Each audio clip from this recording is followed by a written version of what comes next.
మనతో పాటు శక్తిమాన్ మురళి గారు కూడా జాయిన్ అయ్యారు షోలో. మురళి గారు నమస్తే అండి. నమస్తే. ఎలా చూస్తారండి? కల్కి ఫీవర్ నడుస్తోంది, ఎక్కడ చూసినా తెలుగు రాష్ట్రాల్లోనే కాదు దేశం మొత్తం కూడా కల్కి ఫీవర్ నడుస్తోంది.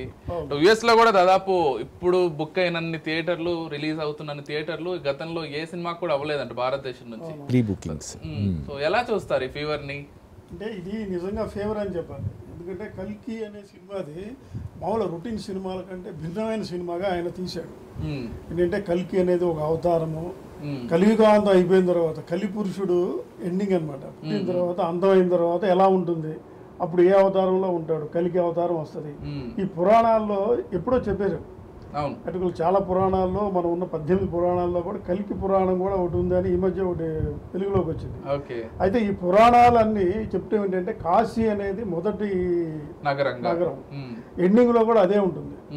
అందుకే కాశీకి వెళ్ళి వచ్చిన వాళ్ళు అందరికీ ఇలాంటి బోధలు అక్కడ చేస్తుంటారు అనమాట. పుస్తకాల్లో కానీ గ్రంథాల్లో కానీ అక్కడ చదివితే చుట్టూ వాటర్ అంతా నిండిపోద్దు ప్రపంచం మొత్తం.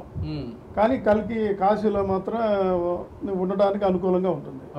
అలాంటి ప్లేసులో ఏ విధంగా ఉండబోతుంది, దీంతో పాటు కాశీకి కొద్ది దూరంలో ఉన్నటువంటి శంబాల అనేది, వీళ్ళు శంబాలాన్ని పెట్టారు ఆల్రెడీ, అది ఉంది ఆల్రెడీ. ఈ పురాణాల్లో కొన్ని చదివితే ప్రవచనకర్తలు కానీ వీళ్ళందరూ చెప్తూ ఉంటుంటే హిమాలయాల్లో దగ్గరలో ఉన్నటువంటి ఒక ప్రాంతం అనమాట అది. అదే మాంస నేత్రములు కంటే మనకి కనపడదు అది. కొన్ని అతీతమైన శక్తులు కనుక అక్కడ సంపాదించుకెళ్ళి తపస్సు చేస్తే వాళ్ళకి కనిపిస్తుంది. అక్కడ ఉన్నటువంటి ఇదంతా మునిగిపోయిన తర్వాత ఆ శంబాల నగరంకి వెళ్ళడం, ఆ పక్కనే ఒక కాంప్లెక్స్ అనేది ఒకటి ఉంటుంది అనేది ఒక క్రియేట్ చేసి ఊహాతీతమైన లోకంలోకి ఈ డైరెక్టరు నిర్మాతలు తీసుకెళ్లారనమాట.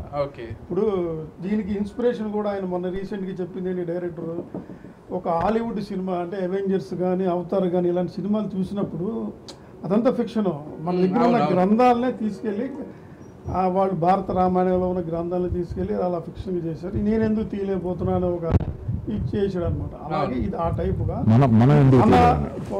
మన తెలుగు నుంచి ఎందుకు రాకూడదు అసలు, లేకపోతే మన పురాణం నుంచి ఎందుకు రాకూడదు, పురాణం మన భారతదేశానికి సంబంధించిన కథ కాబట్టి కలిపురుషుడుగా అక్కడ అంతమైనప్పుడు కాలభైరవుడు అనేది పరమాత్మ అక్కడ పెడతాడు రక్షించడానికి ఆ నగరాన్ని. అందుకని ఈ హీరో కాలభైరవ అని పేరు కూడా పెట్టినట్టు టూకీగా తెలిసింది. ఇవన్నీ ఏంటంటే ఈ మధ్య విడుదలైనట్టు టీజర్, ట్రైలర్స్, ప్రమోషన్స్ రకరకాల చూస్తుంటే ఇవన్నీ చూస్తే ఓహో ఇది పురాణాల్లో ఉంది. కాకపోతే ఈ పురాణాలు అన్నీ ఇప్పుడు ఎవరు చదవలేరు. మామూలుగా టెక్స్ట్ పుస్తకాలు చదవడానికే ఓపిక లేదు. ఈ పురాణాలు ఎవరికో ఏదో కొంచెం సీనియారిటీ వాళ్ళు తప్పితే మిగతా వాళ్ళ యూత్కి ఏంటంటే ఏం కాదు, ఒక వింతమైన లోకంలోకి వెళ్ళి మన కొన్ని సినిమాలు తీసారు హాలీవుడ్ వాళ్ళు, అలాంటి సినిమాలను అట్రాక్ట్ చేసే విధంగా మన నేటివ్ చేయాలని ప్రయత్నం. ఇది మంచి ప్రయత్నం నేను అనుకుంటున్నాను.